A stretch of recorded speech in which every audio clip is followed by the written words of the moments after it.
चलो good bye, हमारा relationship यहीं तक था। अच्छा वैसे तुम यहाँ से घर कैसे जाओगी? आज हमारी आखिरी मुलाकात है, कुछ कहना चाहोगी? मैं तो खेल रहा था तुमसे, लेकिन तुम तो मुझसे सच्चा इश्क करती थी ना। कैसे करती थी, करके दिखाओ ना। और तुम कहती थी ना कि मैं बिछड़ जाऊंगा तो तुम मर जाओगी।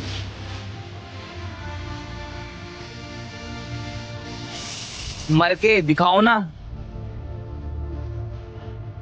क्या हुआ, तुम कुछ बोल क्यों नहीं रही?